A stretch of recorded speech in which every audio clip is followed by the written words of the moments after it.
Hi, my name is Kathi Linz and I write books. I would like to share with you a story about Michael and the Not-mes. Does it ever happen to you that sometimes something happens and you're around but you didn't do it and somebody says, yes, you did, and you say, no, I didn't? Well, that's what happened to Michael. Here's what he found out.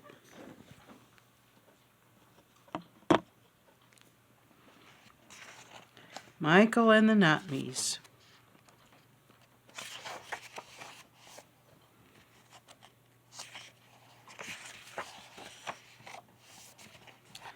Michael, just look at what you did, Michael's mom scolded. Mom's favorite lamp lay in pieces all over the floor. He had run past it, but Michael was sure he had never touched it when he raced by. I didn't do it, Mom, he said. Well then, who did? Mom had her hands on her hips. You are the only one who went that way. Not me, Michael said, but I'll pick it up for you. Mom stopped talking. That was odd. Michael looked up at her. She had a faraway look in her eyes. Mom, what's wrong? After a minute she spoke. I said the same thing when I was your age. What did you say? Michael asked. I said, not me, Mom answered, and I really didn't do it. What didn't you do? I didn't spill the milk. I was by the table, but I didn't touch the glass. All of a sudden, milk was all over the floor, and I had to clean it up. Michael grinned at the thought of Mom getting in trouble with Grandma. So what did Grandma say when you said not me? Mom smiled at Michael. She said, just remember this when you have children of your own. Someday one of them will tell you the same thing. And now you have. Mom hugged Michael. Maybe you didn't knock the lamp over. I know I didn't spill the milk. Then who did knock over the lamp and spill the milk? Asked Michael. I don't know. At least the lamp is easier to clean up than the milk. Make sure to sweep up all of the pieces. We don't want you to cut your feet. Someone or something must want kids to get into trouble. Michael knew that finding out was up to him and his wishing stone. This stone looked ordinary. It was gray with thin white lines running through it. When his father had sent it to him from Asia, Michael noticed that the white lines crossing the stone in the shape of an M. Maybe it stood for Michael, or maybe it stood for magic, but Michael had known right away it was his special wishing stone. The broken lamp used to stand on the little table by the couch. Michael thought maybe whatever had bumped it was hiding nearby. He crawled between the couch and the wall to see what he could find. He pulled his wishing stone out of his pocket and said, I wish I knew how the lamp broke. Suddenly, Michael found himself in a cave. There wasn't much light, so it was hard to see what was around him. He heard whispery voices. Who's there? He asked. We should ask you the same question, said the nearest voice. I'm Michael. I'm looking for the person who knocked over Mom's lamp. Well, you found us.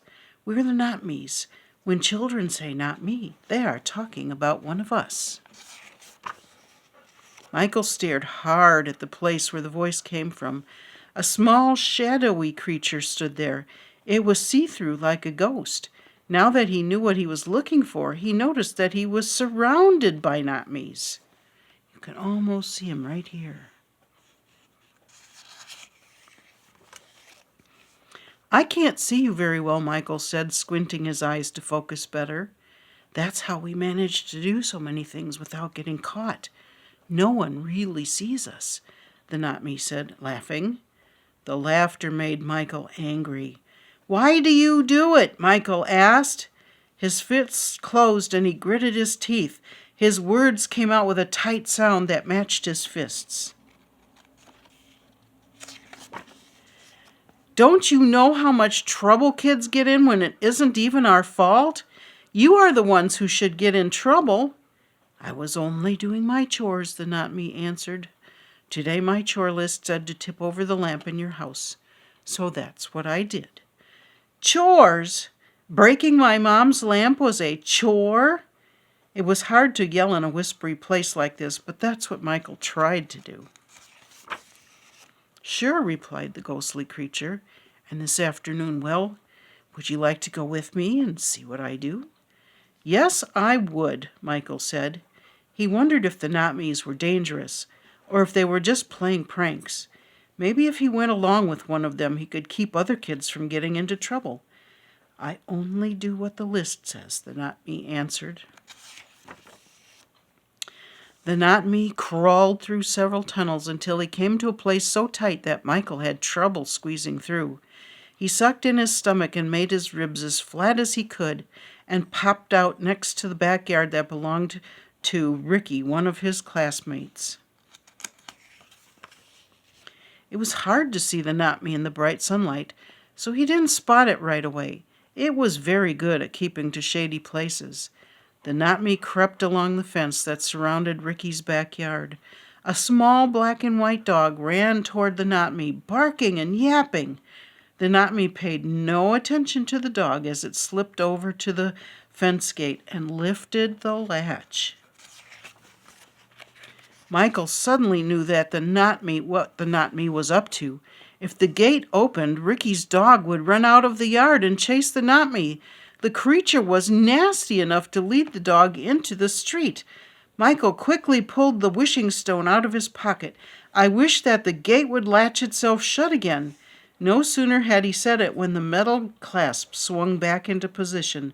The little dog kept barking, but he couldn't run into the street. "Why would you try to hurt that dog?" Michael demanded of the Not-me. "We just do what's on the list, kid," the Not-me told him. "Let me see this list," Michael demanded.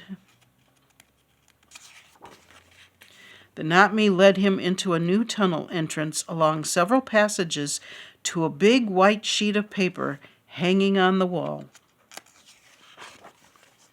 The list included things like spilling juice, putting fingerprints on the wall, bringing muddy shoes onto a carpet, and pulling a cat's tail. Michael thought the list was the most horrible thing he'd ever seen, especially since some of the things could hurt.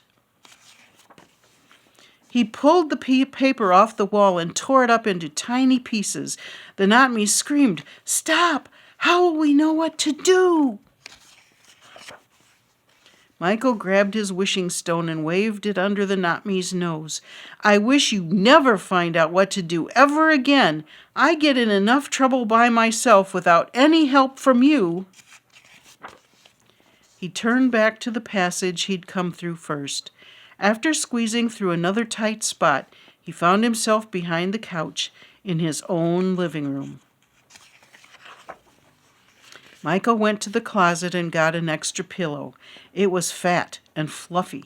He dragged it behind the couch and stuffed it into the opening of the Not-me's cave. "There. If that doesn't stop them, it should at least slow them down. I hope I never have to say, 'Not me,' ever again." I wonder if Mom would believe me if I told her who really knocked over her milk. The end. Thank you. Thank you for watching that and listening to me read my book.